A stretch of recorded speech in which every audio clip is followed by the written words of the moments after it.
I will not. Pete, you're going to be in charge of looking at Twitch tonight. Oh, shit. Hang on.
Is live intro music. Just check and make sure that we have audio, please, Pete, if you would, on the stream, and I'll start up right now.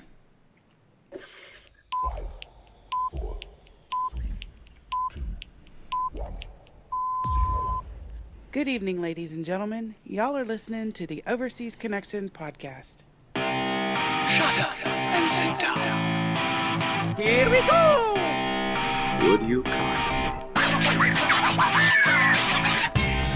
I think we're just getting started.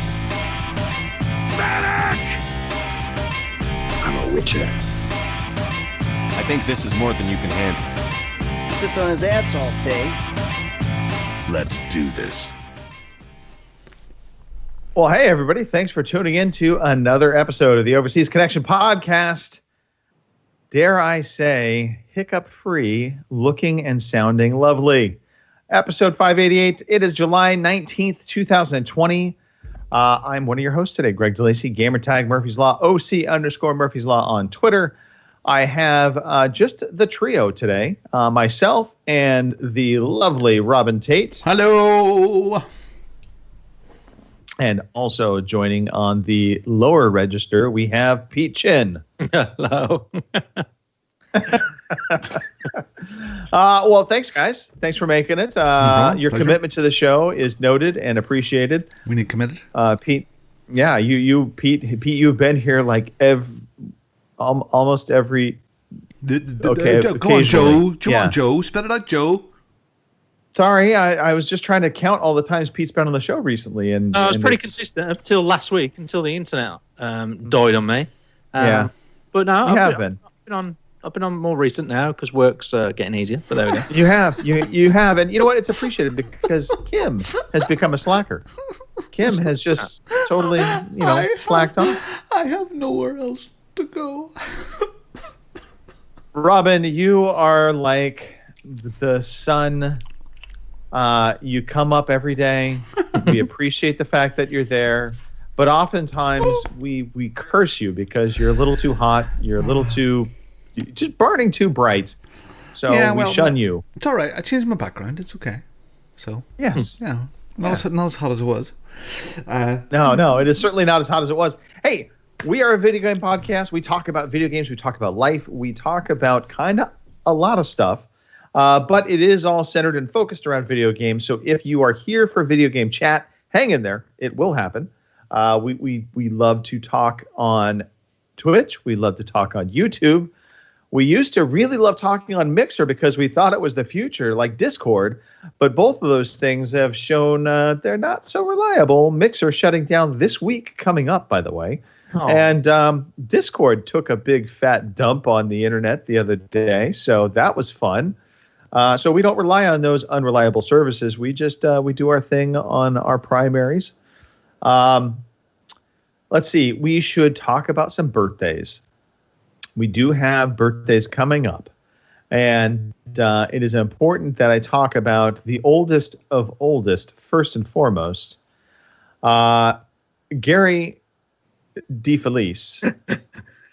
His birthday. It's a milestone birthday. 90 years old. 90 years old. It's incredible. He is still the angry old man, by the way. If you watch him and look at him on Twitter, he's gone through this transformation. He suddenly is shouting at kids on his lawn. He wants everything to go back. It's kind of comical. He used to be this very good. liberal, And really moderate good. leaning. Yeah. And now suddenly he's just like, get off my lawn. I'm so impressed. He's really putting himself out there. And you know what? Fair play to anybody, as I know, that puts themselves out there for what they think and maybe against the norm or what is seen as the norm. So fair play to you, Gary. It's your one redeeming point at this moment in time. Just the one. Just one. Yeah. But no, happy birthday to Gary. David Brown turns, we're going to say 32 today. But not today. It's actually going to be on the 25th. But 32, young and spry. Happy birthday to David Brown. Kim Woods, celebrating her 21st birthday. Bless this her. coming week. This is amazing. Absolutely bless her. And the lovely, and I do mean lovely, and wonderful Cindy DeLacy, my wife, turning 21 again. And that is on the 22nd of this month. She is so excited for her. Fantastic at cocktails. Really, really Yes. good. You know, you give her Absolutely. 2 a day, and there's a chance of a stroke. But if she has the whole bottle, well, you know, We she actually may have to a running swallow it joke. all. Right. So along those lines, Robin, we have a running joke in this house, and it's not so much a running joke as it is a narrative. Cindy complains that whenever we drink wine, that her glass never seems to get empty, and she's like, she's drinking, and then she looks and she's like, I could have swore I was almost done with my glass.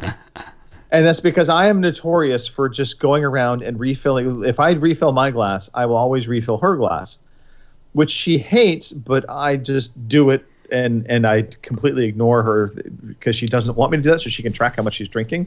And of course, me, ulterior motives. You know, I'm trying to weigh. It's like gambling, right? You know, if you bet, you know, on the hard 8 enough times, eventually it's going to hit. So yeah, I just keep refilling the glass, and so That's just being a true gent. Yeah. yeah, sure, that's what it is. Yeah. Yeah, I'm looking at my video feed right now, Robin. I know what you're talking about, the whole wonkiness of the camera. I'm not sure what's going on there. Okay, well, that's good that you're seeing it because it's you then, not me. Yeah. All right. It could be my camera. Yeah, it's max headroom at the moment. Yeah, I'm. Okay, well, so happy birthday, those, because we need to get straight into our story time, I suppose. So, happy birthday. Happy birthday to you. Happy birthday to you. Happy birthday to you. God, it all goes so quick. It does. It does indeed. But No. you're 21 only one time in life, or several times, depending on who you are. All right. Hooray, it's story time. Hooray, it's story time. I'm so glad to be with you today. Yum. So, I want to start with Robin, but I'm not going to. I'm going to start with Pete. Pete, let's talk about the excitement. You were able to put your Speedo back on. Let's Not talk yet. about this. Not yet. No. And I'm really annoyed even more now. So the swimming pools and gyms, leisure centres stuff, they're going to be open on the 25th of July. But reading an email that I got just a couple of days ago from the leisure centre, they're not opening the swimming pool until the 1st of August. So I've got to wait 2 more weeks. And I'm absolutely frustrated to fuck now about it. I just need to get in that pool. I put on so much weight. I just need to get my ass back into gear. I think, have they said why they're delaying the pool opening versus? They're doing a phased opening, and they're just going to leave it for members only. So paying customers normally that go there are not going to be able to go. It's just going to be for members only. So one good thing about it though is they'll get a free month. They said that because if you continue to have your membership for the previous months, you get August free. So that's cool. Okay. Yeah. So I'm looking forward to it. It just seems like so far away now, and I'm a bit frustrated. I just need to get into the pool. I really like swimming as my own as an exercise, and I don't really like doing anything else apart from push-ups. I think I'm going to start doing that this week. Push-ups are good. Yeah, they can really start to change they define your body pretty well, don't they? Your shoulders and chest and stuff. So I think I'm going to start doing that. Very good. Very good. We can join together. I do my 50 push-ups and 50 sit-ups every morning, along with my arm curls and whatever those things are called. I can't keep my up. I'm old. I can't remember. Yes, do you know what? It's funny. I see. And I'm showing you parts of my body, but here, this area here becoming more defined. And even though I've got a bit of a paunch still, because I've got over a stone now, like 14, 15, 16, I think 17 odd pounds now since. End of April. I can see, with the sit-ups, especially just on the left and the right side of my belly, there is there's lines there that weren't there before, rather than round. But definitely, those are called muscles. Oh, okay. Never had those before. But yeah, so definitely the guns are, they're not, I never want to be like Greg is massive when you see him. He's really frightening. You say that. But it's nice. Yes. It is. Yeah, exactly. But I feel definitely better up here. But so I do my half hour of cardio, and then I maybe have some breakfast, and then I go upstairs before I have my shower, and I do the sit-ups and press-ups and other bits and pieces. And it's done and dusted within 3/4 of an hour, and that's it. I put on Spotify, search for 80s workout music, and away I go. I know that sounds. Do you wear the headband as well? Pink headband. We need to get him a headband. That would really. So good stuff. Is the picture just mentally, physically, everything. I mean, I didn't for the first time in probably months. I didn't yesterday because I didn't exercise yesterday. I don't know what it was. I still have this plantar fasciitis thing, the really bad pain in my feet, especially my left foot, really, really bad, especially when I sit around. After I get up here tonight, I'll be walking like an old cripple for a few minutes until it starts to get the blood flowing. And I am doing the exercises, but it's going on for too long. And the cross trainer is brilliant for me. But even today, with Jasmine didn't sleep very well last night at all. Judith thought was up most of the night for her. I just felt that I needed to get out there and do it. as tired as I felt, I needed, and you do feel better for it afterwards. And so mentally, physically, there is a good routine there, and it's great. So I know you love the pool. I know even when we were in Amsterdam, you hovered over the top of the pool.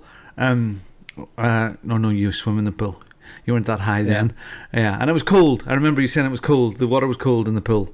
So you need to get back to that. So I hope that you do get your pool open soon. I'll definitely get into the pool in a couple of weeks. But I'll start with the push-ups, I think, because like you say, you could tell in 3 or 4 weeks the difference. Any deltoids, trapezius, lats, the biceps, they all change really quickly doing push-ups. Especially if you're a fat lump like me. So when you do a push-up, do you go down to your nose or do you dip? I mean, what is the correct way to do a push-up? You don't want your nose touching. Actually, what you should be doing is keeping your back as straight as possible. Yes. So you're not dipping, but you want your chest to touch. Oh, fuck. That's as far down as you want to go. Is hit your chest to the floor. That's really tough. You can stop short of that. You don't have to go all the way down. I won't even touch the floor. I've always been the one not to even touch any surfaces at all. And half press-ups are just as effective as a full press-up when you're first starting off. So if you can get your arm to a right angle, so you're as you're coming down, you want this to be a right angle to the floor. Okay, I'm doing that. So if you're looking at yourself in the mirror, you're going to see a right angle. It's like I'm wanking. That is more than I do it as quick as I can. That's disturbing.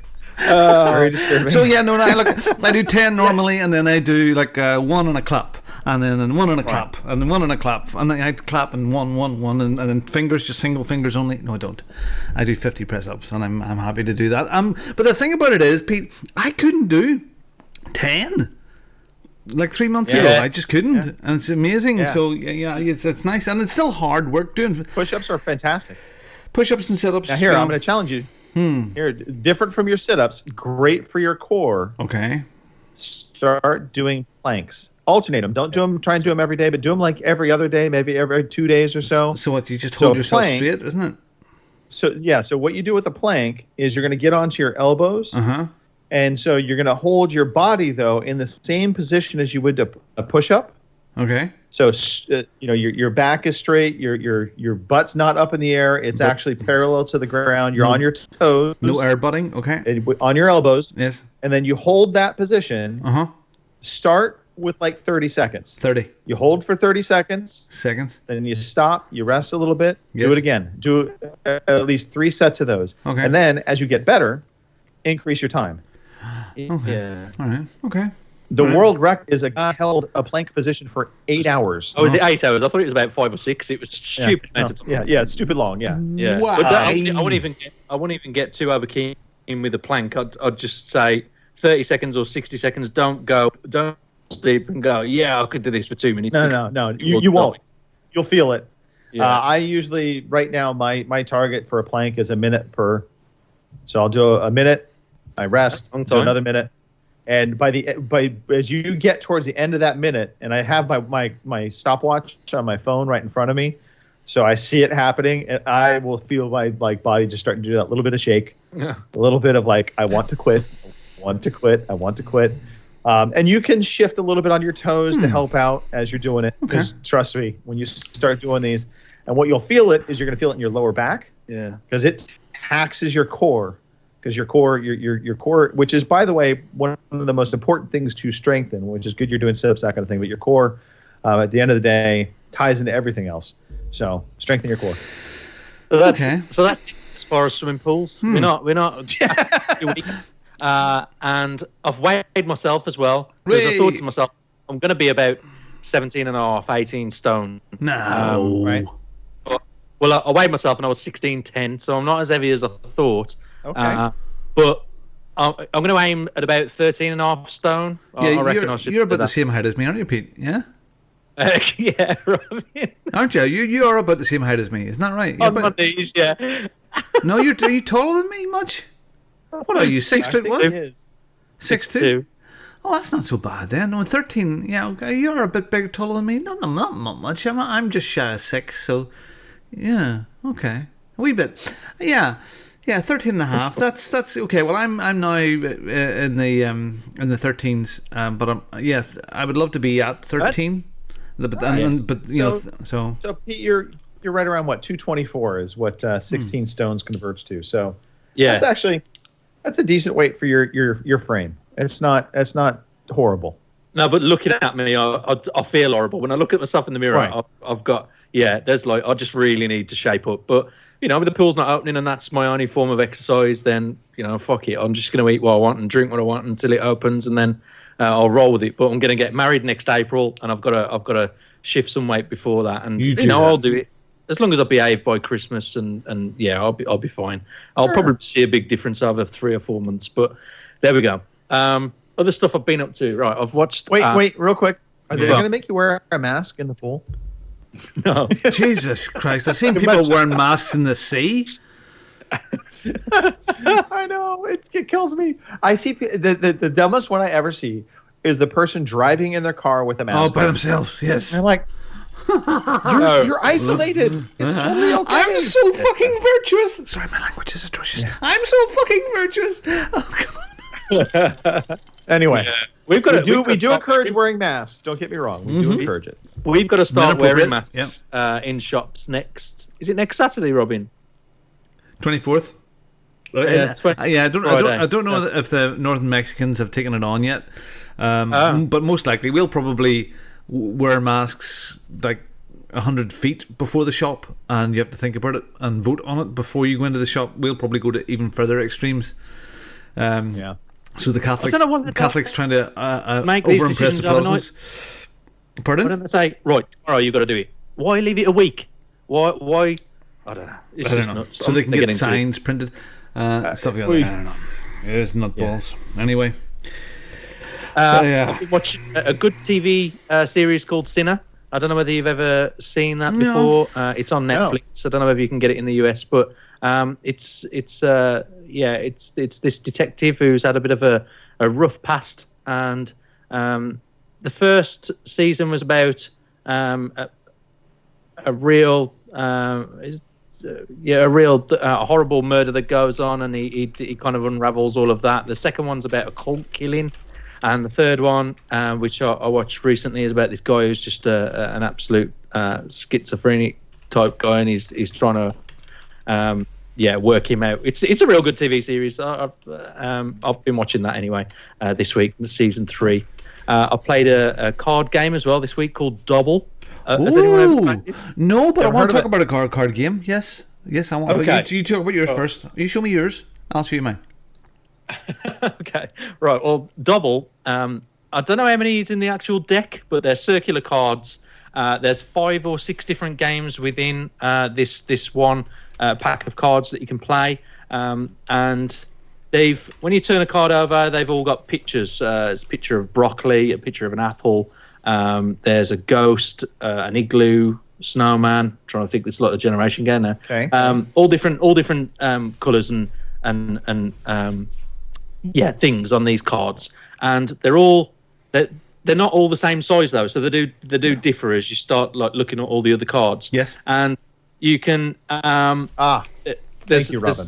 There's a game almost like Snap where you've got a deck, you've got 7 or 8 cards each, and when you turn a card over, you've got to get rid of all your cards and match the shapes up with the center card.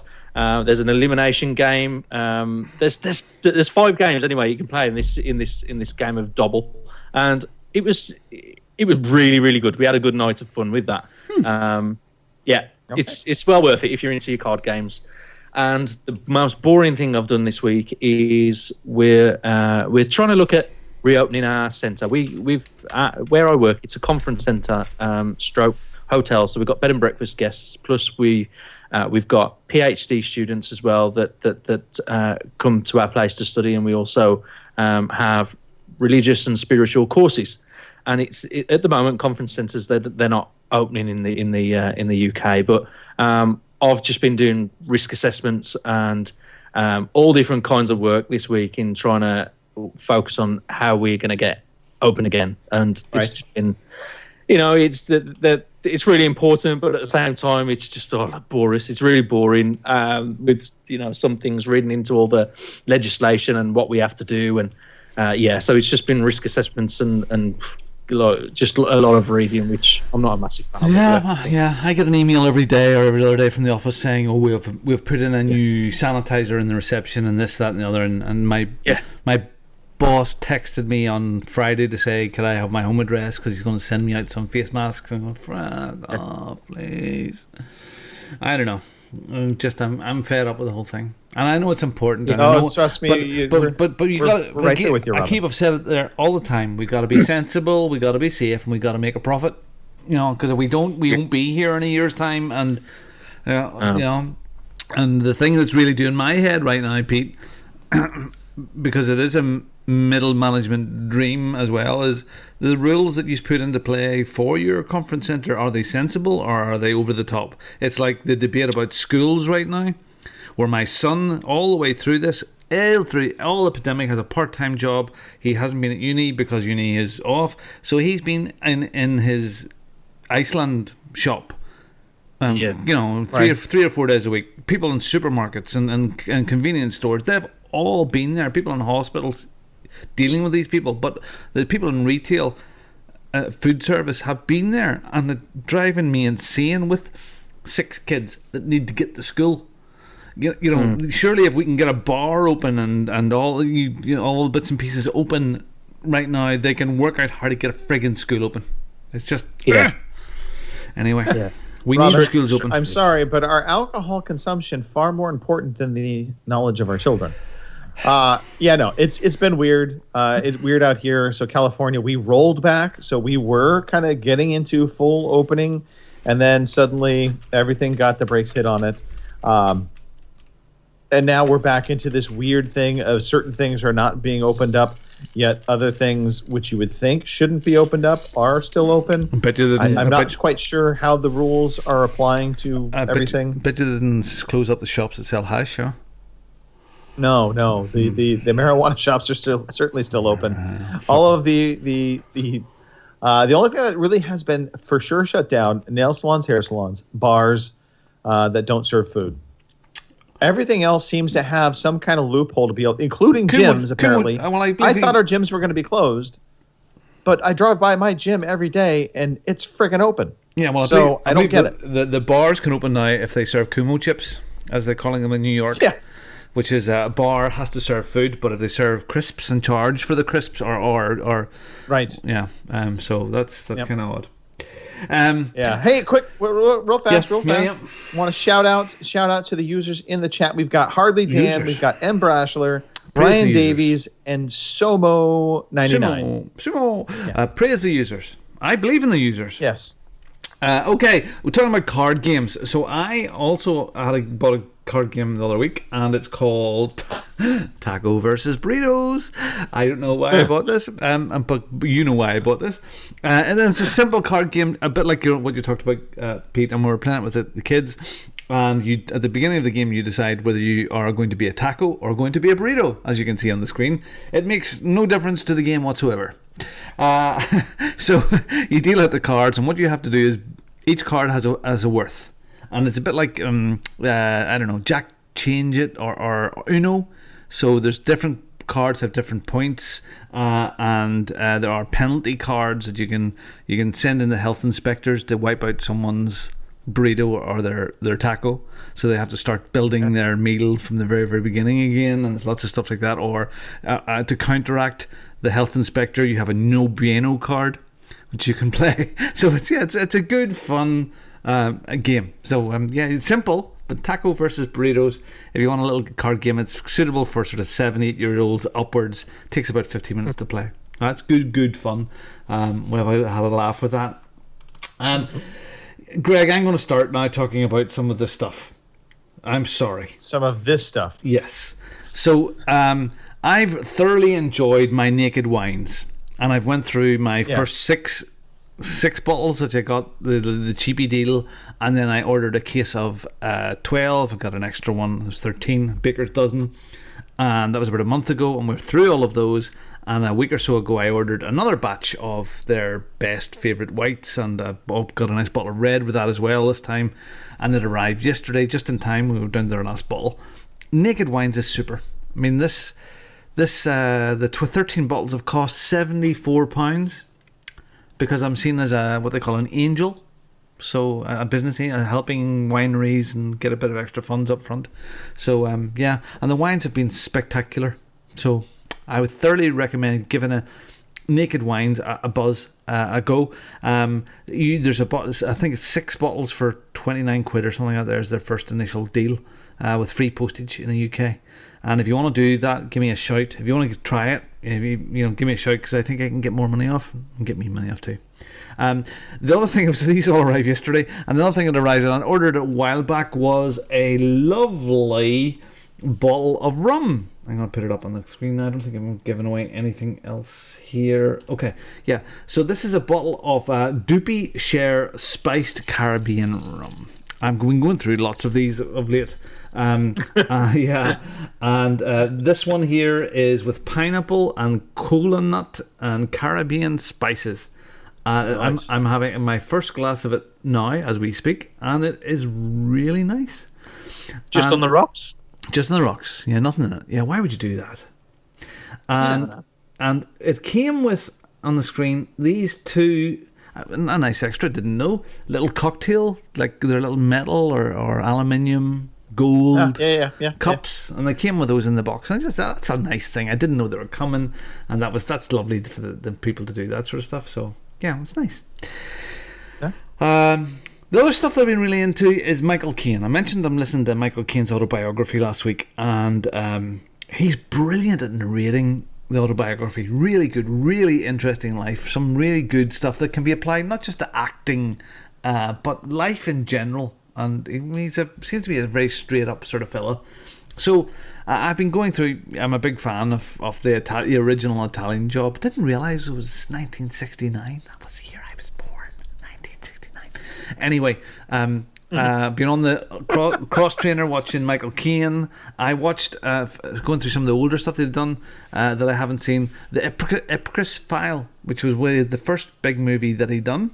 Really big part, main role in it, and it's well worth watching. The Ipcris File. It's sort of he's James Bond, but like a common sort of bloke. Nothing fancy, no fancy gadgets. So he's like an acoustic version of James Bond in this movie. So it's the Ipcris File. I would recommend that for you. And the final thing that I want to mention is this week is I made my own California rolls, sushi. So a while back, I had ordered this thing called a Sushi Bazooka, and I posted up in their WhatsApp group, and it looks like a very rude Swedish penis enlarging tool. So it's been in the cupboard, and I ordered. It does. It does. And I ordered it. You'll see it in about a month's time, Pete. Don't worry. You'll get there eventually. So I ordered the nori, the seaweed paper. I ordered ages ago. I ordered proper soy. I ordered ginger and wasabi and proper sushi rice, which is actually very different than ordinary rice that you have at a curry.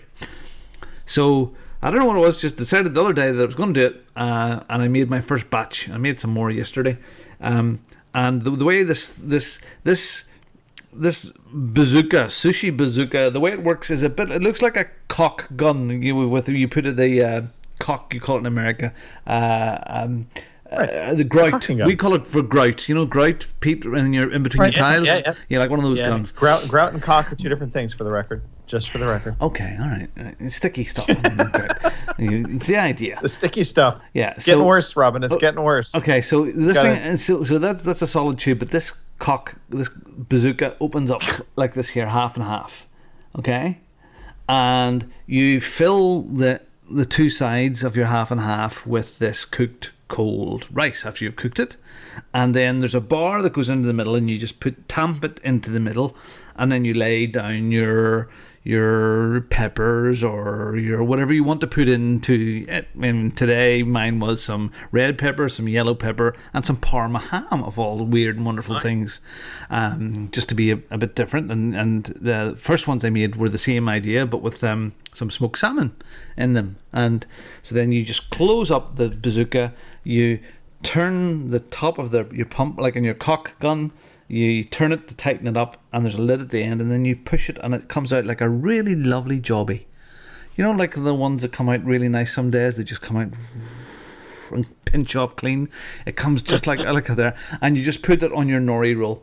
And now, usually when they do the sushi, you have this little, it's like a placemat, like a bamboo placemat that you're very clever with your rice, and you roll it and tighten it, where that takes that all away. So when your big jobby comes out onto your seaweed, then you just roll it up nice and tight, wet the end of it like a stamp, and seal it up, and then put it in the fridge for a while, and then slice it up, and away you go. Dip it into your soya with a bit of wasabi and some ginger. Fantastic. And it's just a lovely feeling doing it yourself. It is nice, and it's healthy enough. Yes, it's carby, but it's lovely. So I had some for lunch today. I'll have some for lunch tomorrow. Nice. Fabulous. Sushi. I'm the man. Sushi's good. Sushi, rum, wine, and Michael Keane. My name is Michael Keane. Let's continue on the alcohol front. I'm going to start backwards going forwards. Margaritas. We made fresh watermelon margaritas last night. They were so good. Just cut up fresh watermelon, toss it into a blender, ice, tequila, sweet and sour mix, blended it all up. Throw a little bit of whipped cream in to help some sweetness out of it. Fantastic. That is a recipe for a good summer drink. I must make some. Let's see. So again, working backwards. So I have gotten a new set of resistance bands, and I wanted to actually get a second set. So I wouldn't have to, because one of the things about resistance bands, especially when you get the kind that I'm getting, they have basically kind of the eye hooks that you can quickly attach or detach the bands. They have like multiple bands on them, so you can change the weight resistance. And so I wanted to get a multiple set so I wouldn't have to keep constantly changing them in and out. And I saw on Amazon a similar brand, but not the exact same brand I got. But I thought, okay, this is all just companies that are making the same thing, but putting their own brand on it. They're the exact same bands because they looked like they were identical.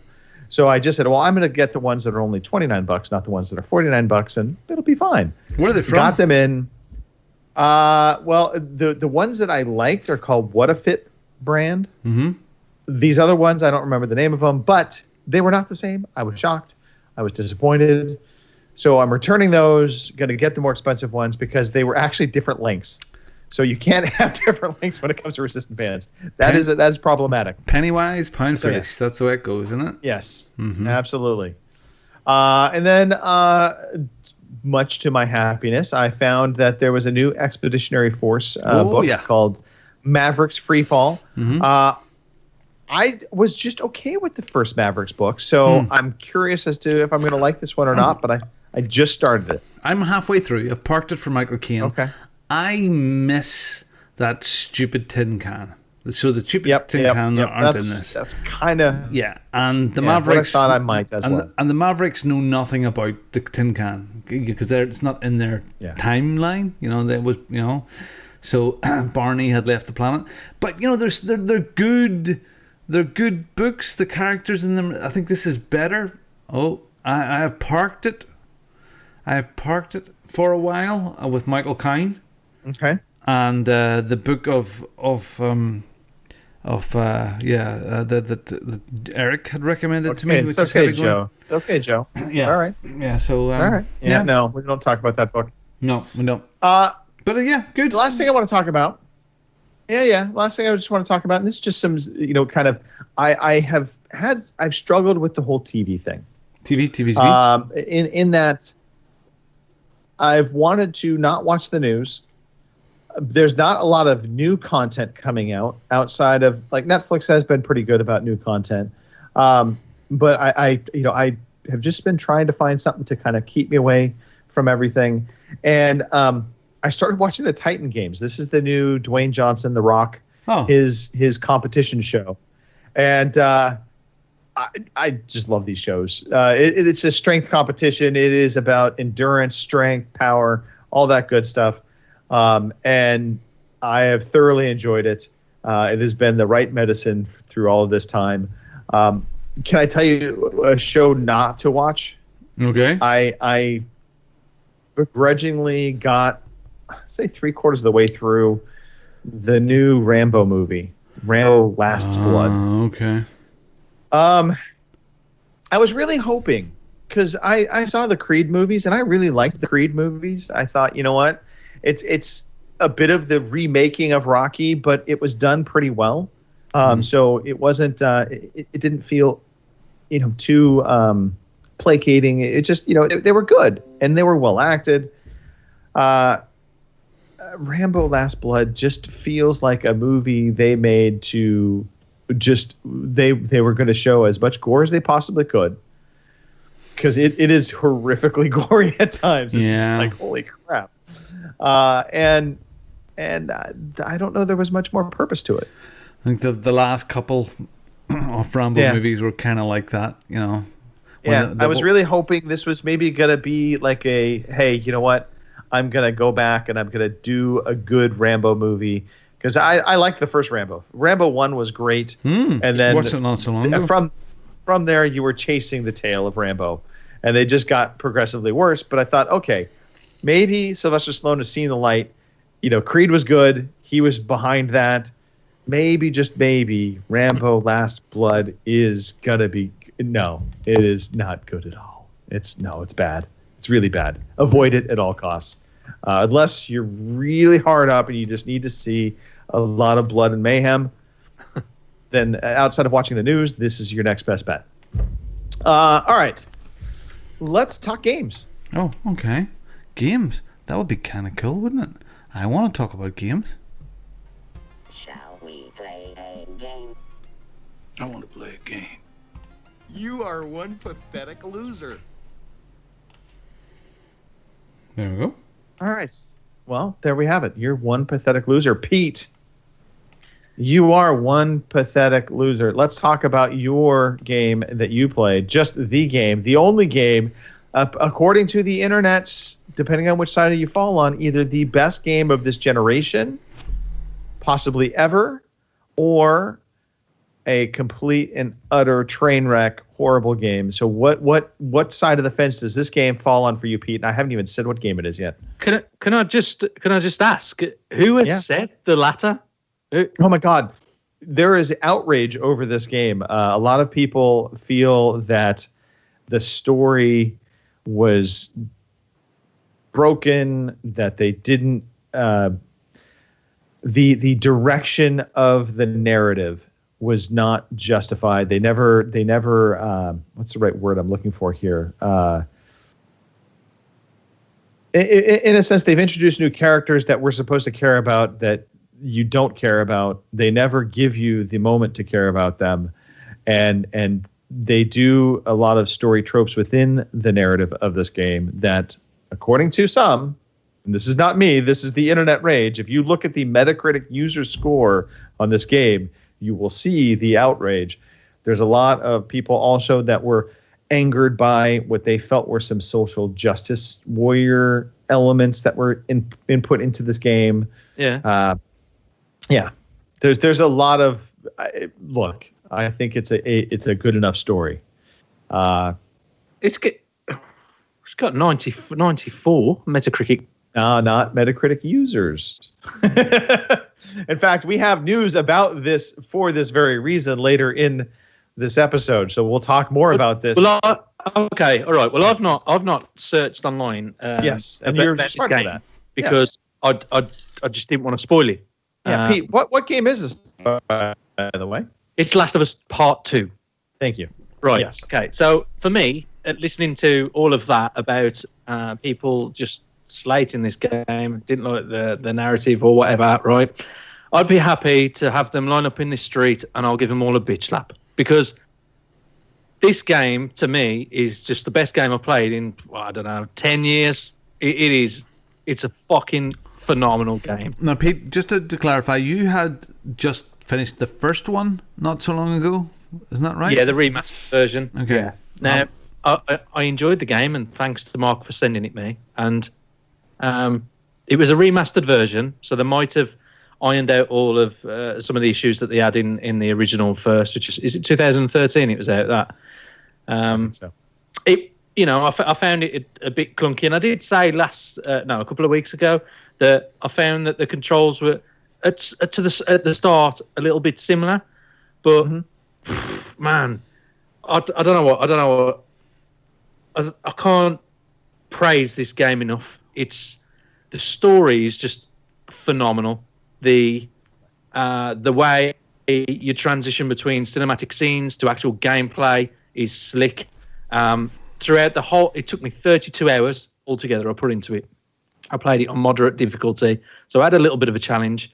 I just didn't want to go all story bound. I just wanted a bit of a challenge as well, and I died a lot in some parts of the game, and I felt like it was just, it was perfect. It was so good. You think that you're going to head one direction in the game. I mean, Greg, you've seen the story. You think you're going to head one way, and then it just flips and just completely throws you into a different direction. And then all of a sudden you think, okay, all right, this is where it's going to go. And it just turns again.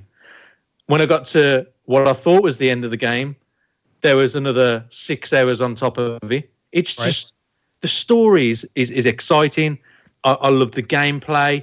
I suppose the enemies in it aren't too different, but I don't mind that, because it don't follow too far after the original story anyway. So it was nice to see the clickers. They still scare the shit out of you.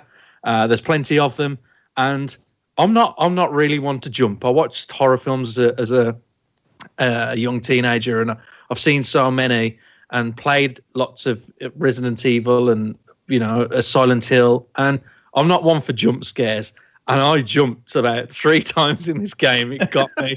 It got me 3 times, and it really shit me up. And it was just exciting. It really brought back that feeling that I got when I played Resident Evil 2. I mean, they're completely different stories, but it was just how it gripped me. It was just brilliant. It was brilliant. It's not hard to find the collectibles as long as you take your time. Going back through all the stats, there's hidden ones which I've clearly not found, but I'm one to take my time through these type of games. I feel as though when you're limited with ammo and supplies, the best thing to do is to search around before you move into the next area. And I think you can kind of tell when shit's going to go down. There's a whole array of supplies that you all of a sudden pick up, and then as you're getting further into the game that shit's going to go down, and it really does. When you start getting into the basement with the ambulance that you need to get to. Greg, did you see that? He's laughing. Sorry. Oh dear. Yeah. Yes. No, I did see that. Yes. Yeah. Right. It just scares the shit out of me. It scared the shit out of me, that dude. It was just real good. It's an intense game. The cinematic scenes, I thought that was good. So real quickly. So I think part of the criticism, and what I will say is this: if you try to critique the story of this game on the same level of a movie, it doesn't earn its stripes. Okay. It won't. But that's because it is a video game story, and I think that it's unfair to try and critique this from a movie level, if you will. Yeah. Because you have the okay. Is it fair to say that this is the best video game story there has ever been? No, I don't think that's fair to say. I think there have been better. Come on, let's get your thinking ahead on again. I love Red Dead Redemption. Right. I love that. I love the story of it. But I got so gripped into this game.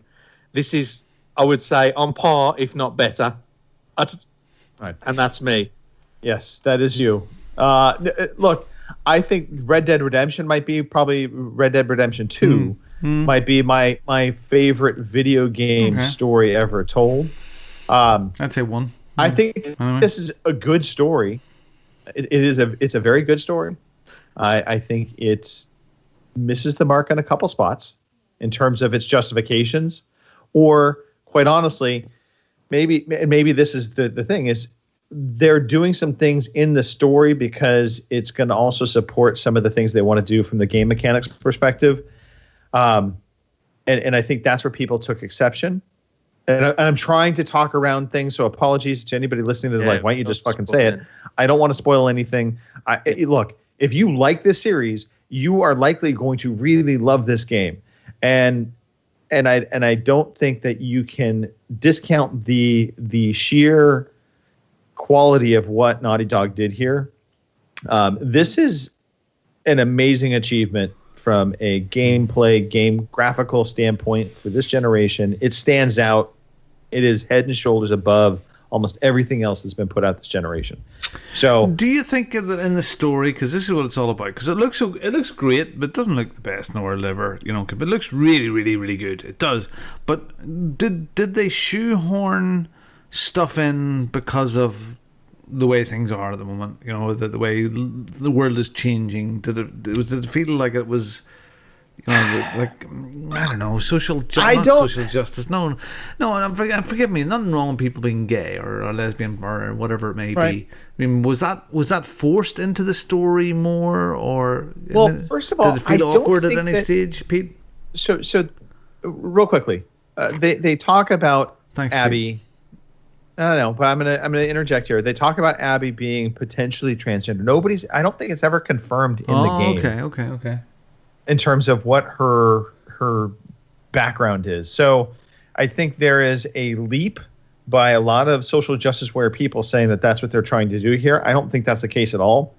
I think if anything, the game kind of goes out of its way to really kind of point towards the fact that maybe that's not the case, that she is naturally a girl. Surely Naughty Dog at E3, was it last year or the year before, they showed that bit in the tent or the church hall where the two girls were at a dance and they were all smoochy together. So they very much laid the land for that. Okay. Yeah, that's a different set of characters. I just think it's a very interesting progression in storytelling in video games. I think it's kind of cool, actually. But the thing is, in life, it happens, doesn't it? Yeah. One of those things. And in that situation, it happened. It was just something that was part of the story. I don't think it was forced at all. It was just a part of the story. Good. It was like us in Amsterdam, Pete. It just happened. Yeah, it just happened. So it touches on that in several parts of the game, and it has to tie different things that are unknown. It has to tie them all up. So it does go back to that dance and blah blah blah. Anyway, I don't want to spoil anything. Okay. Yeah. Can I let me just say this, and I will jump off this at this point.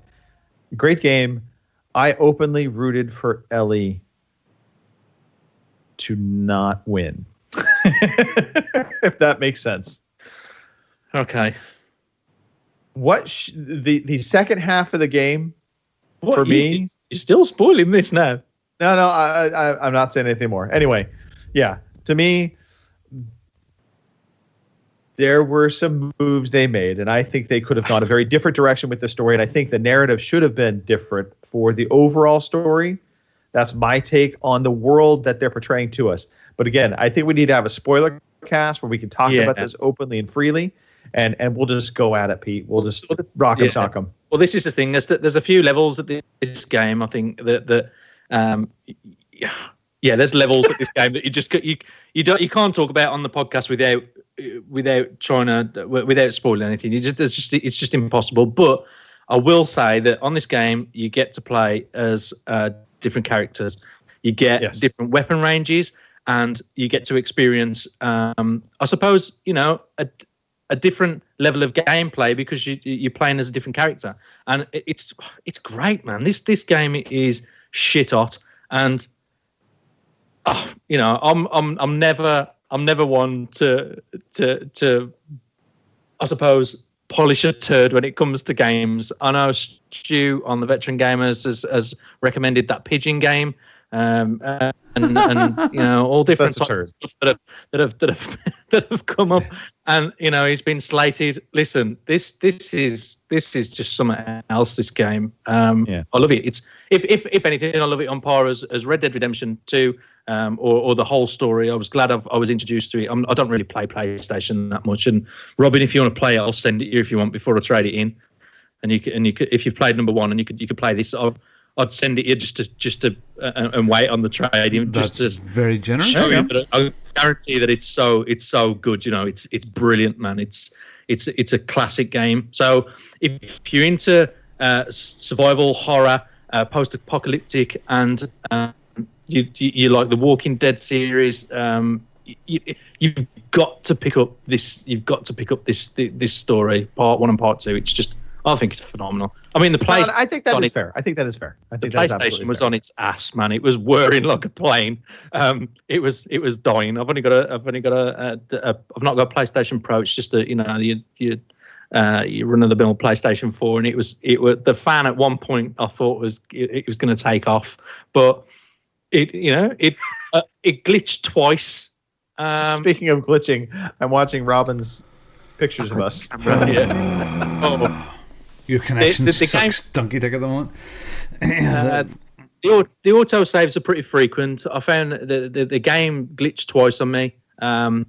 One was when I was towards the hospital.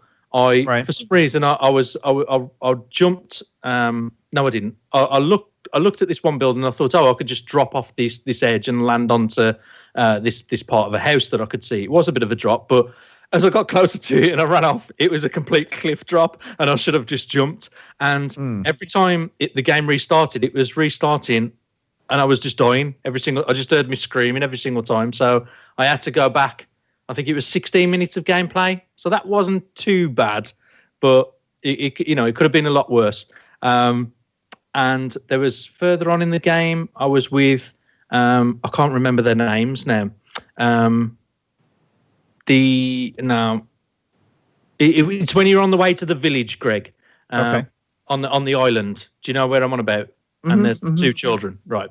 So I was with them, and there was this there was a cinematic scene, and towards the end of that, then she opened the door and she says, "Right, we need to go through this way." And she opened the door, and I couldn't go in, so I had to replay the last 10 minutes, I think it was. But the auto saves are not too bad. It glitched twice on me, and in 32 or whatever hours gameplay it was, I thought, that's not much at all. I was expecting, because the one thing I did Google was how long this game takes to complete. I don't know why I've got that thing always in my mind when I look at video games, but I Googled that and it says 20 to 25 hours. So I got to 20 hours and I was like, I really can't see this ending. I got to 24. I was like, okay, this could end now. And then it just went on and on and on. And like I said, 32 hours. I played it pretty carefully. The one thing that's really, really good I liked in it was the safes. So there's some safes that you'll come across, and some puzzle generated gameplay that you have to do. I think there was one safe that I didn't do out of all of them that I come across. I just didn't work it out. I should have just looked really uncheated. No, and again, that's one of those things where some people level criticism at that. I personally, I think it was fine, because in the game there's going to be some light puzzles. I'll describe it this way: the light puzzles where there's clues to those puzzles that are going to be, in a sense, nearby. They don't make you go out of your way to try and find them.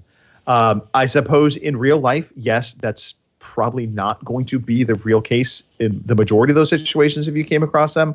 But for the game, it's totally fine. It makes it fun. I think they were light enough, but they were different.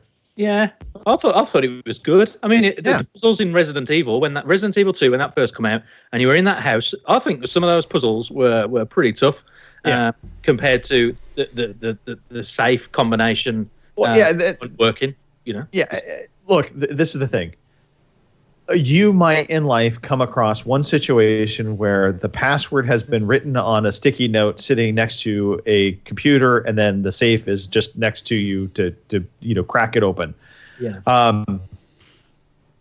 that's going to happen very rare in life, right?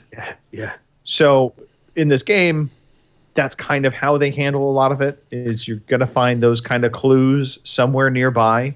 Yeah. And that's okay. It's gameplay. It's don't make it overly tough. Make it accessible. Make it something that you're not going to have to, backtrack, 5 episodes back because you finally found the safe, code, 3 hours after you passed by the safe.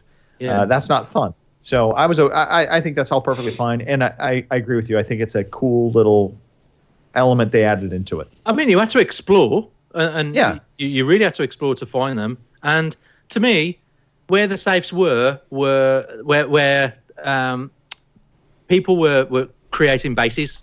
There was a group of people. So at some point in that base, you'd need someone with a note or something, a device that tells you what the password is to that safe, just as a backup.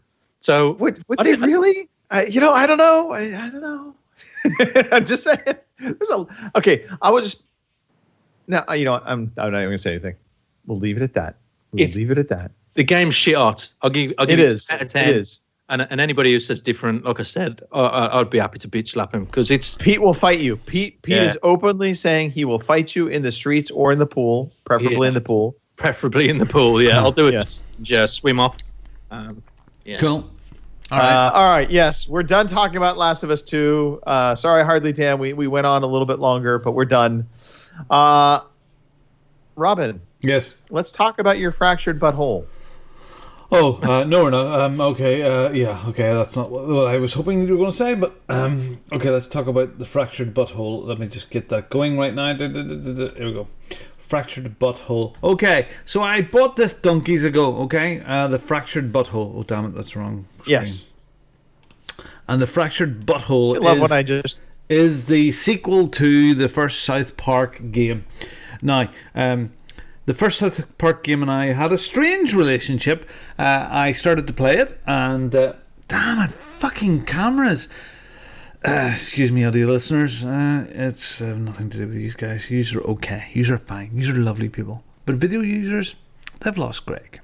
And then when he comes back onto the screen, all the names and everything will be mixed up again. You feel me, Mark, don't you? You feel me? There he goes. Now, Greg is now the legit Chinny once again. Anyway. I'll edit that out. No, and okay. So the Last of Us. It looks. The Last of Us. Jesus Christ. Rum. South Park. Fractured butthole. South Park. Yes. The fractured butthole. It looks like a cartoon from the last. Jesus. From this game. South Park. South Park, thank you. It looks like South Park. It really does. It looks like you're in the cartoon. Now, the first one I went to start playing it, and I played it for maybe half an hour, 3/4 of an hour, and really didn't get on with it. And I went away, and then people started to talk about it, and I came back to it, and I ended up absolutely loving it. The humour, you can imagine, is South Park-esque, and this is just it could be the same game, but they've tweaked things. The combat style is very not me. The combat style is turn-based. So you decide on your move, you thump a guy, you fart on a guy, you puke on a guy, you do all that sort of stuff, and then they take their turn and your numbers go down, and whoever has the most numbers at the end wins the combat thing. So, which is kind of cool because some of the ways you kill people are so crazy. You go into people's houses, you dig in through drawers, you pick up stuff that you can sell to upgrade your characters.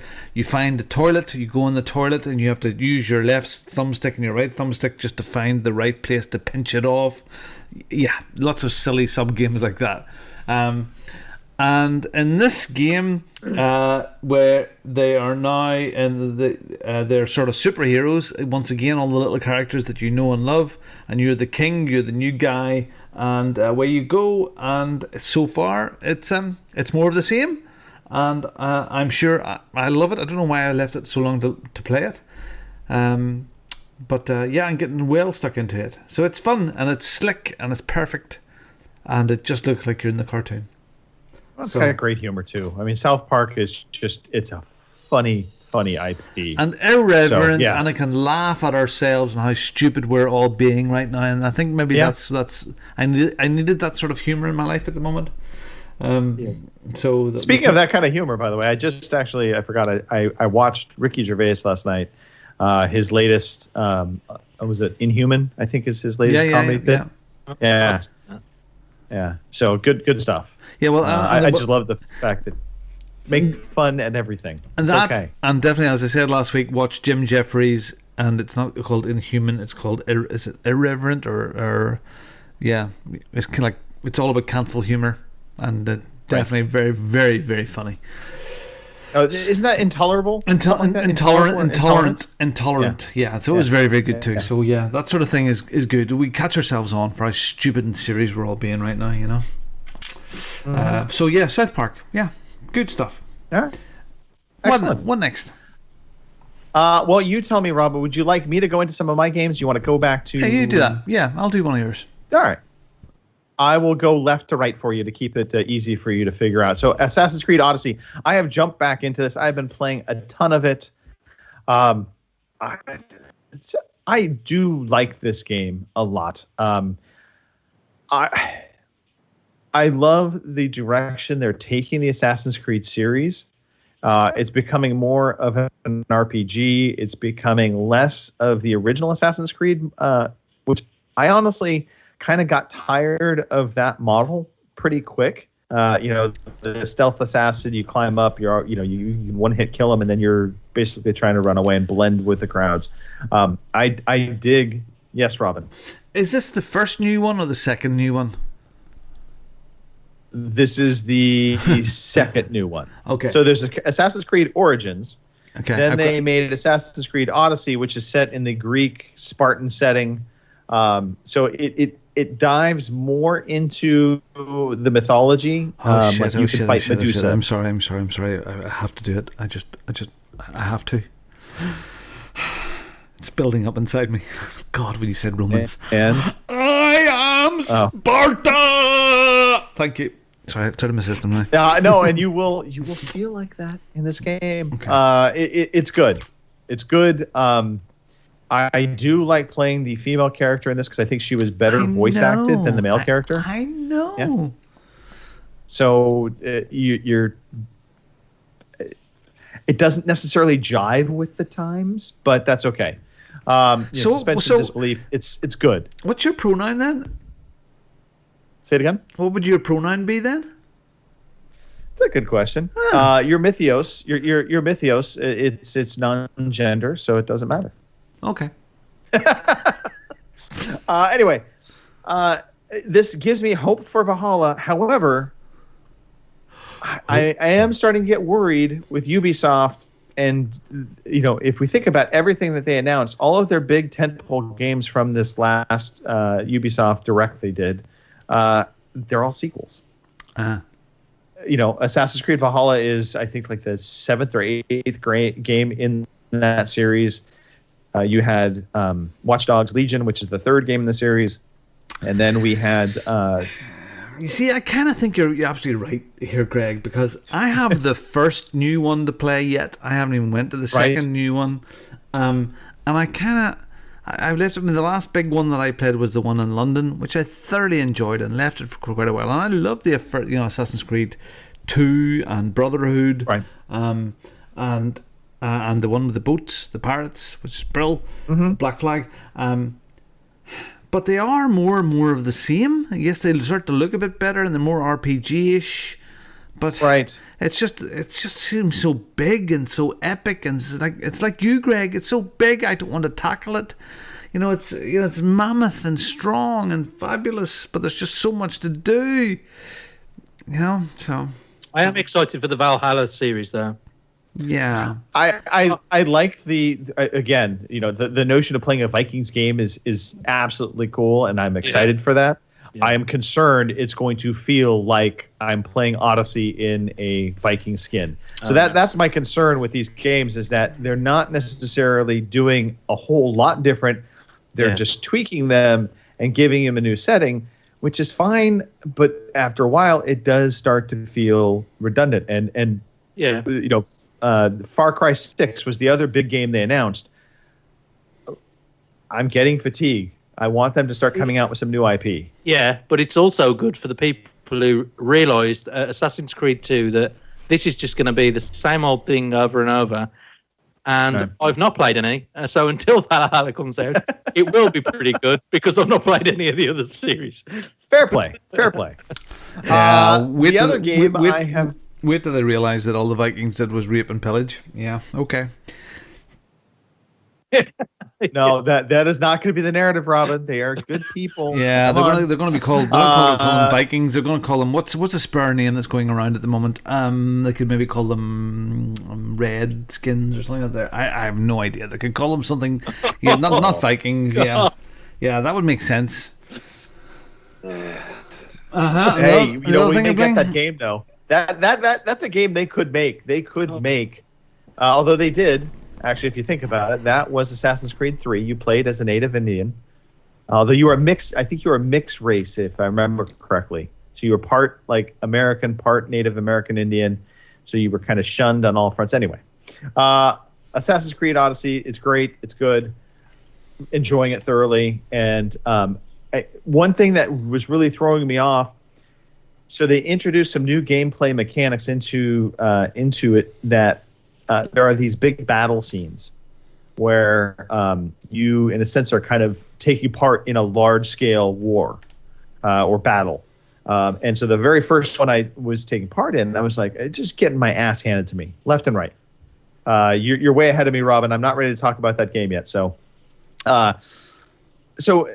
you get into these big battles, and there are a lot of mercenaries that are for hire in the game that you also get side quests to kill. And there was one particular mercenary that was basically kind of my level, but I was getting into this big battle. I'm fighting in the battle, and then about 3/4 of the way through the battle, then the mercenary would suddenly see me. He would come after me, and then he would just basically kill me. And so I must have tried beating this battle probably 6 times, couldn't do it, and I was just finally fed up. And I'm like, you know what? I'm not going to battle this out yet. I'm going to grind a little bit, and then I made the conscious choice to actually go after that mercenary and kill him outside of this battle. I did that, and actually ended up killing the next mercenary above him because they happened to both be in the same area at the same time. So when I went back to that battle, obviously he was no longer in the battle, so it actually made the battle easier, and it actually was able to finish it out in one play. So I liked that little element that, you think about how you approach the battle, try and kill your enemy, weaken them. It's all part of the game mechanics. I wasn't really paying attention to it, but the weakening of your enemy is important for those battles to win them. Okay, Phoenix Point. Now we can get there, Robin. Sorry. Phoenix Point. This is basically from the original creators of XCOM. It's out on Game Pass for PC. And on a scale of 1 to 10, fired it up. I kind of started playing it a little bit ago, and then I stopped.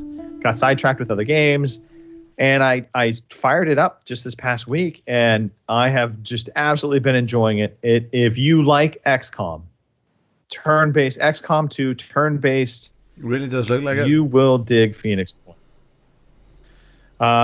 Yeah, that's not.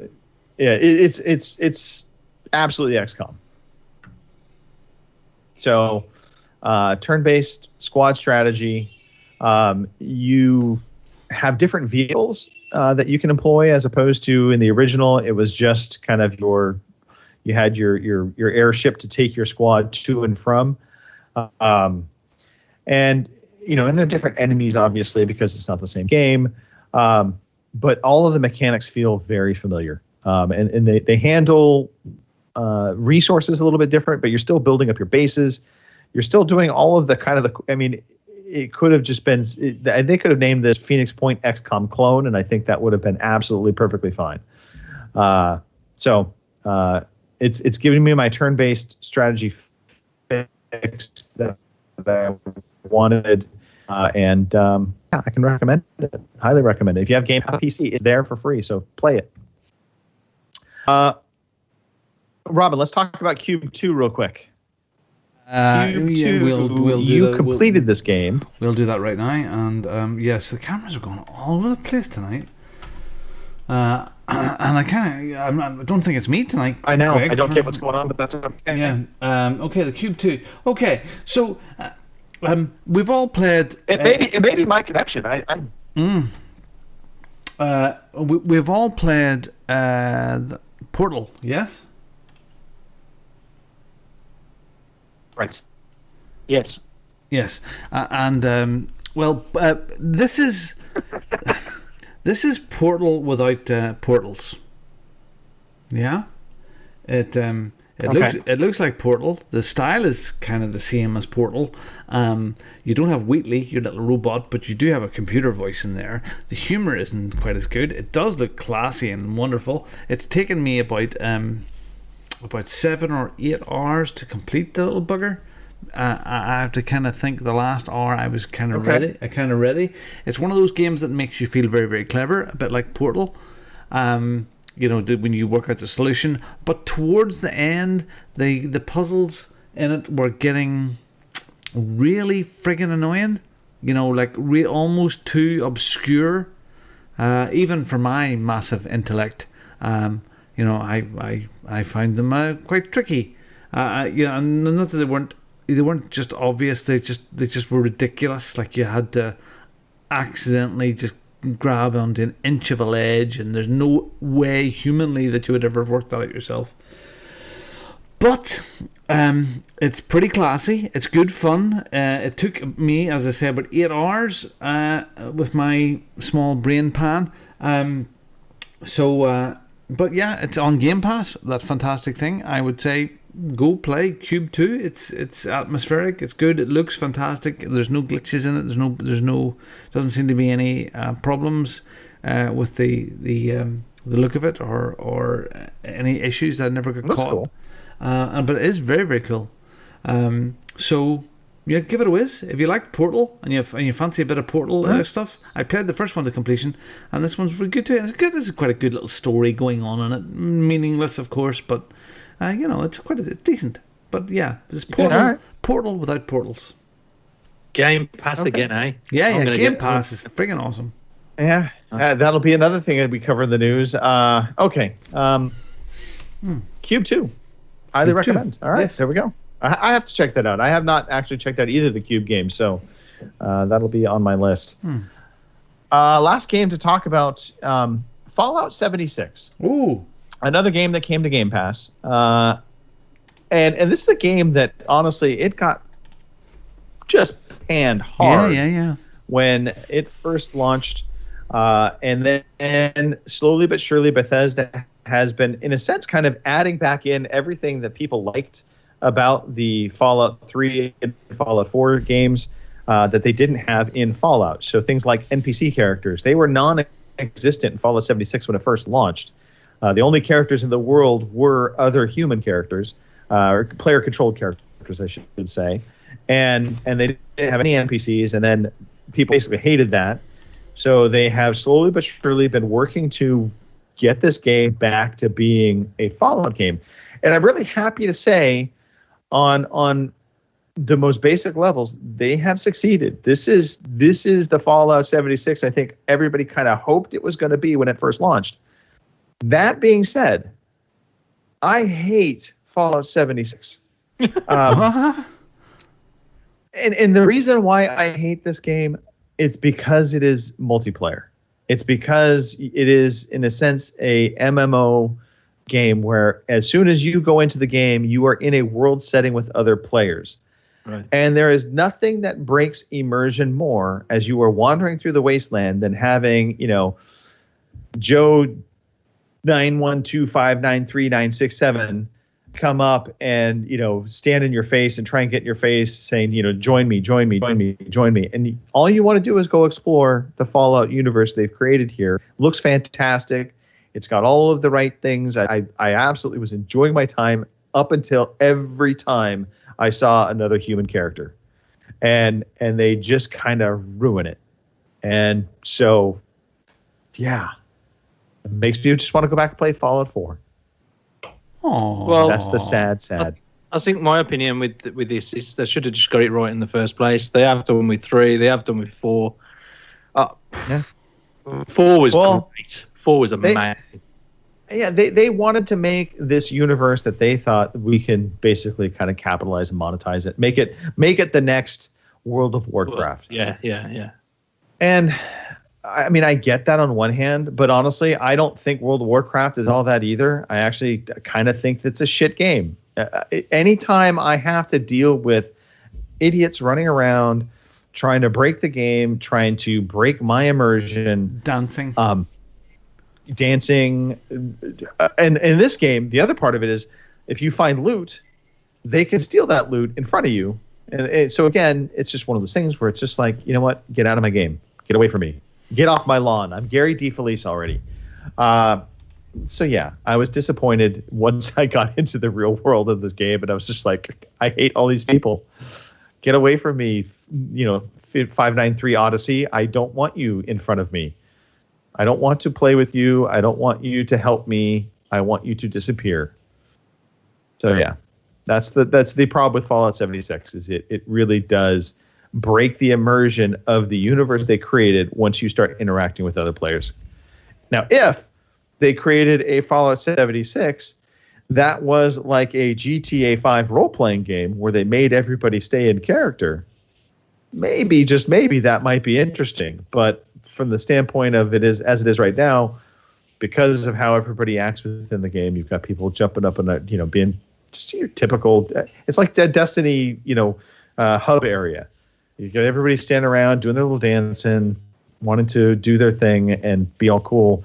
And I just couldn't be bothered. I'm just like, no, I want to just explore Fallout. I like the Fallout universe. Let me explore it. So apparently Bethesda has a game for me. It's called Fallout 4, and I will go back to playing that. So that's it. Okay. That is me. That's us done for the game stuff. Let's talk about news, because we do have quite a bit of news to talk about. Here is the fucking news.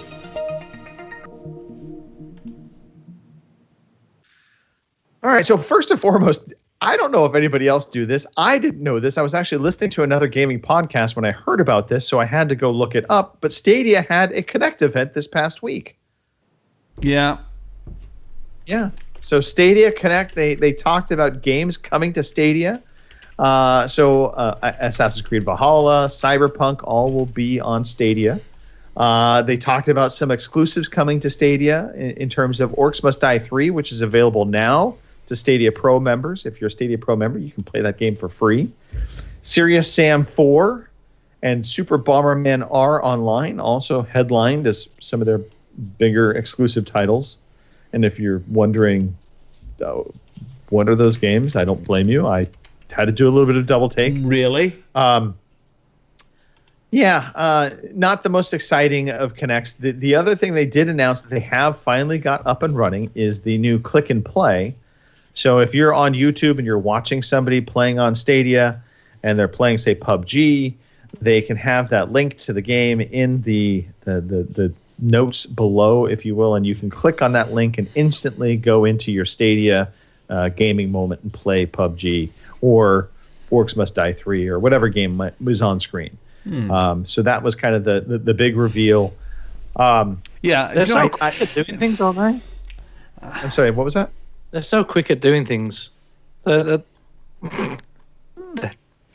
just not happy with this. Okay, service. so look, you know what? Unfortunately, if you think back a year ago at E3, they had this big event and it was World Razzmatazz, and this event is a lot more low key, and there wasn't really a lot of stuff that they talked about apart from a few new games. Nothing has changed about the hardware. Nothing has changed about what's going to happen with the service. So it's kind of odd. I don't know. Will it just fizzle? It is odd. Will it fizzle out? Because they're still throwing lots of money at it, you know? No, they are. They're. I mean, and they do have the new Baldur's Gate game coming out that is going to be exclusive to them for time. I think the problem is all of the games that they have as exclusives feel like they're going to come to other consoles at some point. And there's nothing that says this is only ever going to be on Stadia, and this is a reason to subscribe to Stadia Pro. I think the problem is the idea of Stadia is friggin' fabulous. You know, you just switch it on, away you go, dump. Unfortunately, the reality is it's not that. Even with you know, all Mark's fault, AMF. Right. Even with his stupid super duper connection, he can't get it to work really well consistently. So if he can't, what hope do I have?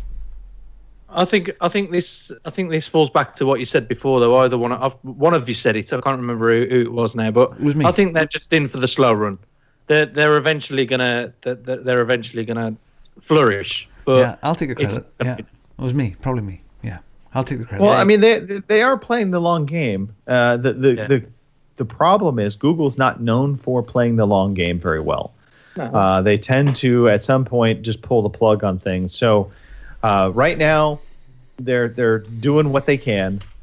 Exclusive content is what they need, but it needs to be exclusive coming from Stadia as opposed to coming from third-party developers where you know eventually it's going to make its way to other systems. Yeah. Because that's and the other thing, man, this Connect felt like it was a Stadia Pro commercial because all throughout it they kept reiterating, you don't have to buy hardware to play on Stadia Pro. You don't have to buy hardware. That's their selling point, and I get it. But at some point, that narrative needs to be, we've put out these great games, and you can only play them on Stadia Pro. Yeah. And so I think they just have to get to that point. If they could make it through another half a year, I think they get there. And then it's just a matter of how quickly does this uptick, or does it uptick at all? I don't know. Yeah. Okay. But the important thing to note is Stadia does have a constant stream of income coming from Robin Tate. Yes. Get it right, boys. Get it right. I'm with you. You know, I'm with you. Yep. I want it to work. They have my free account. That's all I'll give them right now. The Microsoft event is set for July 23rd. They have confirmed it will stream in 1080p, 60 frames a second. But there will be a restream available at 4K, 30 frames per second afterwards. So they just want to make sure during the live event it didn't have any issues from a streaming perspective. That's why they're not doing it in 4K. Yeah, okay.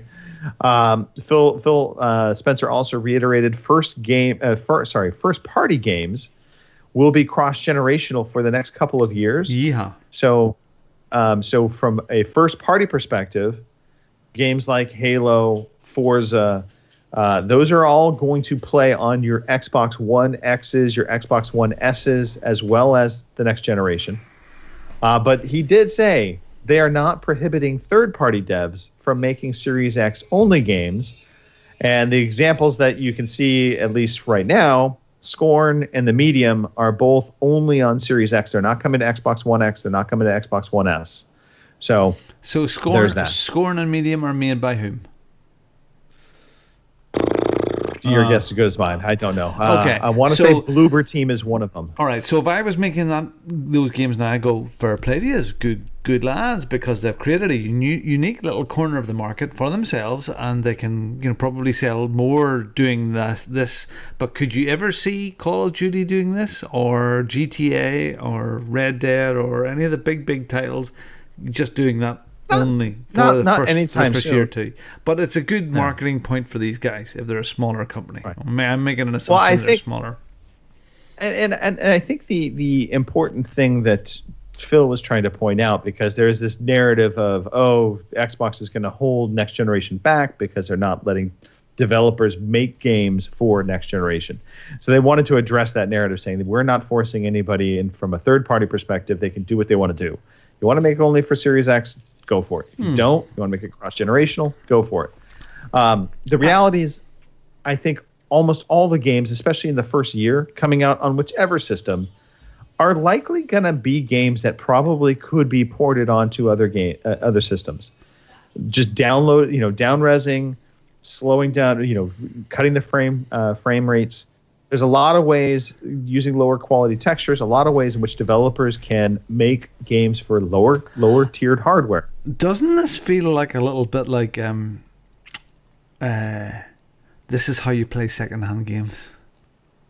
A little bit. Yeah. A little bit. Because the Sony policy isn't this at all. So, if it comes Sony, out... and this is just different approaches, right? Microsoft is a software services company. They are vested in getting you into their ecosystem. Sony is a hardware company. They are very vested in getting you to buy their hardware box because they feel like that will get you into their ecosystem and keep you there, so to speak. Yeah. And Nintendo falls into kind of the latter as well. Nintendo very much wants to sell you their device. So it's very different approaches. We'll see. We'll see how that comes out. Just to confirm, Medium is made by Bloober Team. And they're Polish-based makers of Blair Witch and Observer and Layers of Fear. And Scorn is developed by EBB or EB Software. Okay. There we go. There you go. Excellent. So just other things to note on the news front. Xbox removed the 12-month Xbox Live Gold option from your purchasing. Lots of moves going on with them at the moment. And rumors swirling. What does this possibly mean? Does this mean maybe they're going to get rid of Xbox Live as a paid subscription and just go to Game Pass? Maybe. That could be, we'll throw out some predictions and rumors. I think the interesting things for you guys that have bought like 30 years in advance, what's going to happen with that? And I'm sure they won't leave you high and dry. I really, they're not. That's not their style. It'll get sorted out. But people are doing their nut in that they're going to get screwed. So I can answer that actually for you, Robin. Thank you. So Microsoft actually, they did a beta program for this. When Game Pass Ultimate came out, they let you convert your Xbox Live Gold 1-for-1 to Game Pass Ultimate, which is what I have. Yeah. If they make the move of killing off Xbox Live Gold completely, I think they will just convert everybody into a 1-to-1 Game Pass Ultimate subscription and give you that benefit, and then give you the option of renewing with Game Pass Ultimate. As a very clever man in the WhatsApp groups today, Richard Webster, you'll see this in a month or two, Pete. He was saying that there's far too many SKUs of Xbox Gold at the moment, and it's kind of lots of it's got lost. Like you get your free Xbox Live Gold game every month. How many people actually go and search that out now if they have Game Pass? So there's too many things. And Pete, you're shaking your head there. You're maybe the same as me. Oh yeah, that's free, but there's so much other free stuff that you know. So they need to streamline that whole. What is it gold or silver or ultimate or what is it? Or there's a bit of confusion there about what the offers are. So. Yeah, and further streamlining things, we're putting answers to things, I guess. So xCloud has been in beta for quite some time.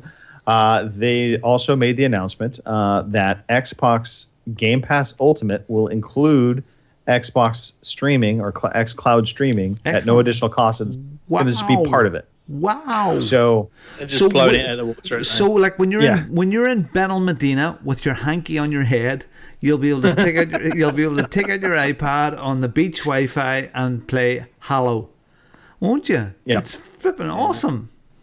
Yeah. For no extra cost either. I mean, it's just part of it, just the way it should be. Yeah. Now they did say they have not ironed out completely how they're going to handle if somebody buys a game through their service. I think what they may end up trying to do, and this is just speculation on my part, but they may try and say if you buy the game from the Microsoft Store, you will also be able to, in a sense, stream through xCloud as long as you have a subscription. So.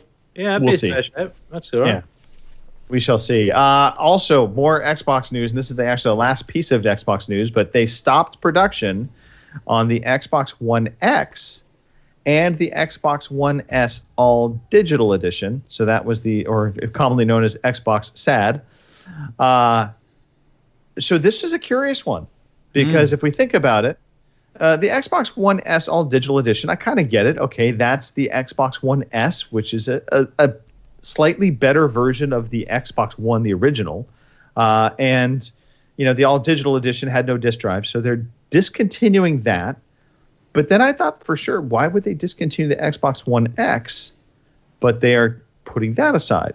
So put on. You also don't know the stock numbers that are out there in the wild either. You know, I mean, what is the zombie apocalypse done to sales? Here's my conspiracy. Okay, let's go. I like this. I like where you're going with this, gray-haired man. Go. Yeah, my conspiracy theory is Lockhart is real. Yes. Lockhart is going to take the place of the Xbox One X, but it'll be all digital. And they are keeping the Xbox One S around only from the standpoint of it has a 4K DVD player in it. So you can have your cheap 4K DVD player if you need it. And then the Xbox One Lockhart will be the lower tier next gen console. Oh, I'm confused now. Cheaper price. Is there going to be three different versions of the new one? No, there'll be two variations of the new one. Series X and Lockhart. So the slab that they found on the moon in 2001: Space Odyssey, that's going to be one. Yeah. Right. And then they have a slightly smaller slab. Okay, which just goes flat. That'll be Lockhart. Okay. And then they're still going to have the Xbox One S, which is like an Aliens, Colonial Marines sort of thing. Is that it? That one? Yeah. Yeah. Okay. There you go. All right. That's my conspiracy. I think they are setting this up. They're getting rid of the One X for mom and pop, and I think the cheap version and the price point thing, the one in the middle which they don't really care about, and then the big one that all the nerds and fanboys will go for, and the people with lots of money. It'll be $500 for the One X. Sorry, the Series X. Do they have ones for if you work on a submarine? Which one is that? That will be the Series Nintendo Switch. Yeah, Nintendo Switch, exactly. Mm-hmm. But I do think though $499, $349, and then the Xbox One S, that little dinky crappy version, is going to be $100. Nah, fuck off. Yeah. No way. You're mad. Your grey hair. That's my crazy prediction. Your grey hair is turning you crazy, you old man, you. It's not attractive anymore. No, you won't buy a new Xbox for less than $299 at the beginning. You just won't. No. The Xbox One S is not a new Xbox. That is the original One S, the slim version of the Xbox One. It has a 4K drive in it. Yeah. That's the only redeeming quality of that console. How much is it now? Is it I want to say it's $179. Oh, really? Okay. MSRP on it's $179. Oh wow! So I think they dropped that down further, and this way, if you get a Series X, the Lockhart S, is that what you're saying? Xbox One S. Yes. Xbox One S, 1 terabyte console is £268 over here. You can't find them anywhere. That's the other thing is all these consoles have been selling out like crazy during the pandemic. They a report I just read, they said that there has been more money spent this past year on gaming than like the previous decade. Yeah, it's actually been insane. Yeah, it's actually having an effect on inflation in the UK. Actually, the gaming trade. I read an article today about it. So much is being spent on this stuff. It's putting inflation up, and the value of prices are going up because supply and demand and all that. So, all right, and so wrapping things up. All right. Metacritic made some changes. Yeah, because of the review bombing of The Last of Us 2. Yeah. They have implemented a new policy that basically says we now will make users wait 36 hours before they're able to post a review. I don't know how this actually stops review bombing, to be perfectly frank. I was reading this because I dropped in the bigger article as well there, Greg. Right. And I couldn't understand. I didn't look into it in more detail, but what is the definition of what a user is? Is that a new user, or is that like me that has a Metacritic username and password? You know, is it 36 hours after the official release that the press gets? Is that, it's 36 hours after the press put up their first reviews? Or is it 36 hours after you actually join Metacritic to post a review yourself? I'm not sure about that. Yeah, so the timing of it is So with Metacritic, and we probably should clarify this. So you have two users, if you will, on Metacritic. You have actual game journalists that post their review scores to Metacritic, or Metacritic polls them, and that is the Metacritic score. Then there's a Metacritic user score, which is basically consumers like you and me who we create a Metacritic account, and then when a game comes out or there's a game listed, we can actually post a user review score, at least in the old system. So the game didn't even have to be out yet. You could actually post a user review score. And so they have changed that now to, on the user side, gamers, if you will, we are not able to post a review until 36 hours after the game's release date. So if the game comes out on July 20th, we won't be able to post a review until July 22nd. I thought it said for all users. All users, not journalists.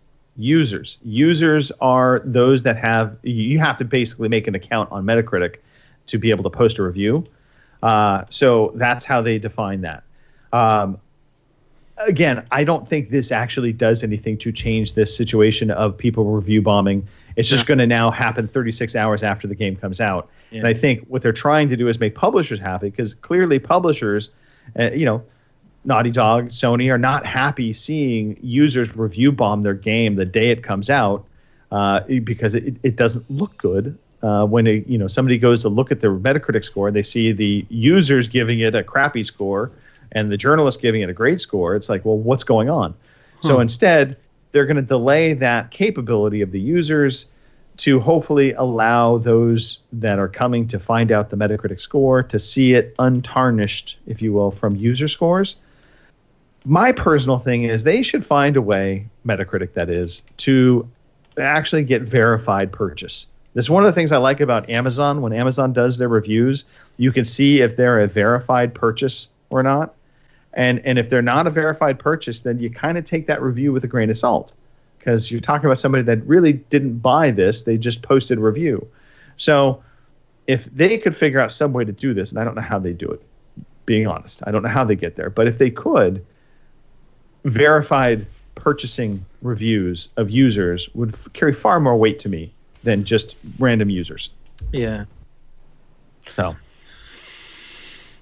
anyway, so that is the news. That's everything. Very much so. Yeah. Mark. Hey, Pete. On a scale of 1 to 10. I think you should take on your best Kim persona. Last night.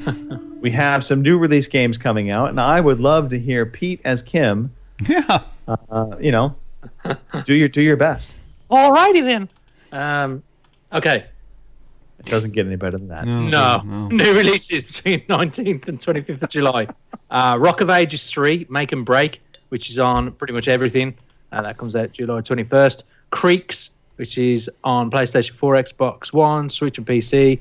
It comes out on July 22nd. Carrion on Xbox One, Switch and PC is out on July 23rd. 1 to 10. Crisis Remastered is out on the Switch, July 23rd. Dying Light Hell Raid on PlayStation 4, Xbox One and PC is out on July 23rd. Rokai, which is just out on PC, is out on July 23rd. And Paper Beast, which is on the Rift and Vive, and that's July 24th. And that's pretty much the next week of releases.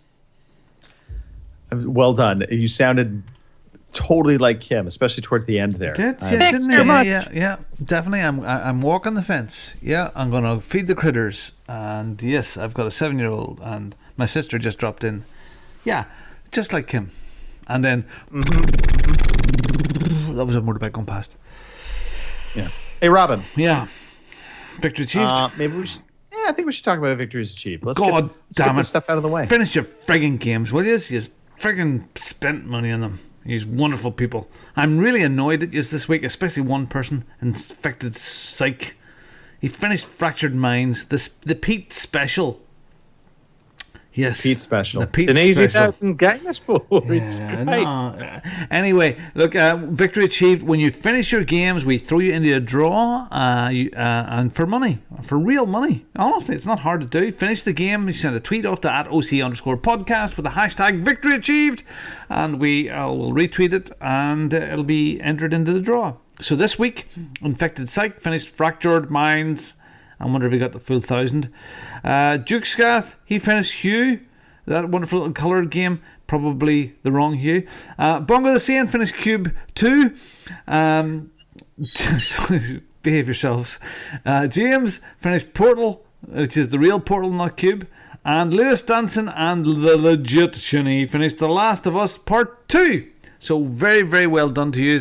And for that, we'll get some guy who jumped off a bridge in Paris. It was insane. You all have a victory's achieved. Victory's achieved. You have one. A victory's achieved. There you go. What's that?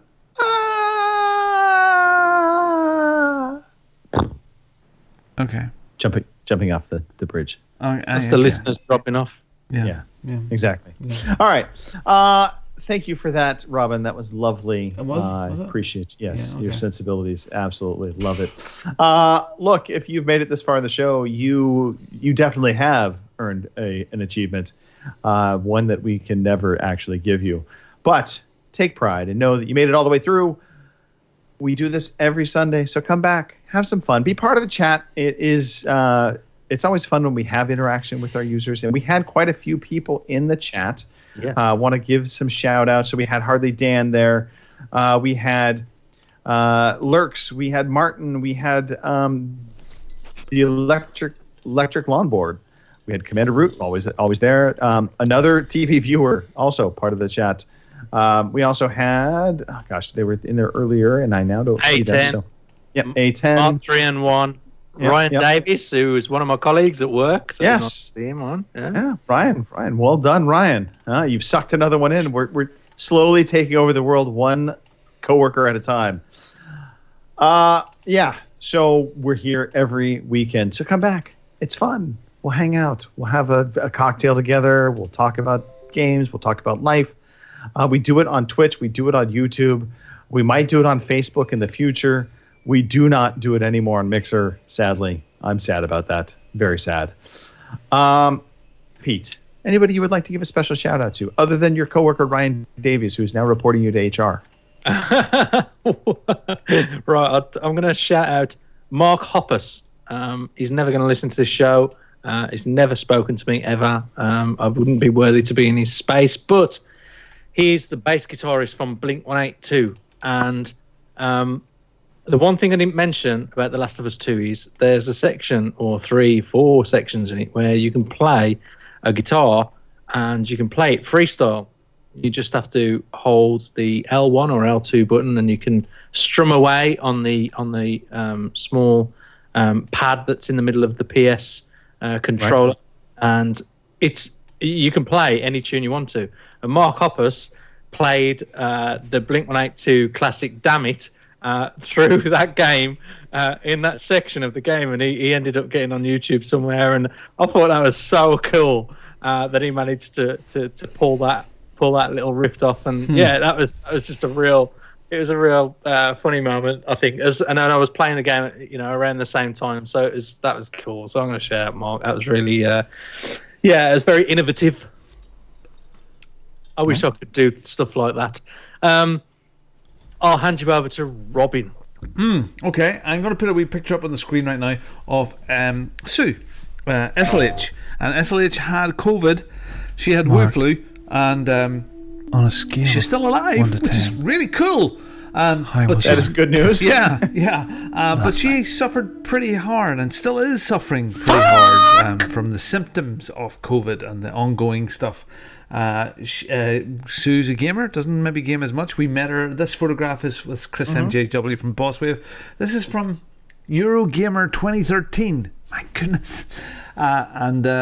Sue was there, and just to shout out to Sue. I know she still listens to the shows, so sad to hear that you're having a hard time. Anyway, get well soon, and hope you can make a full recovery. Chris, you're dick.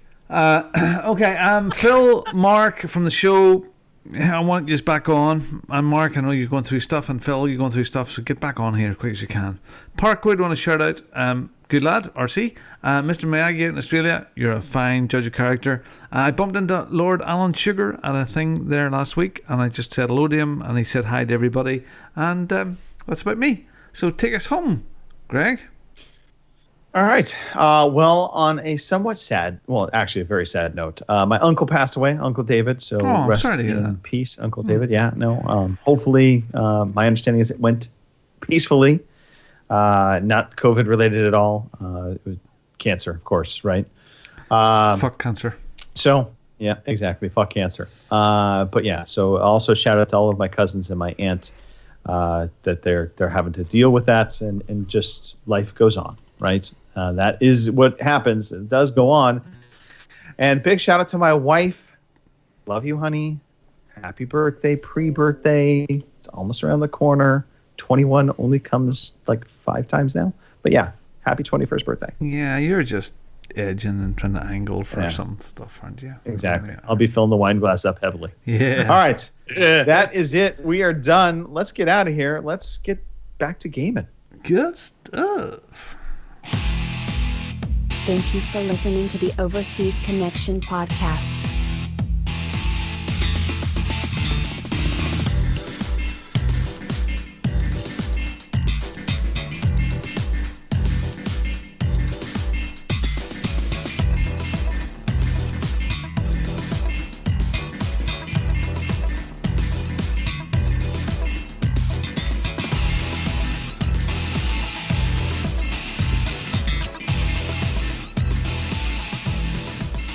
See you same time next week.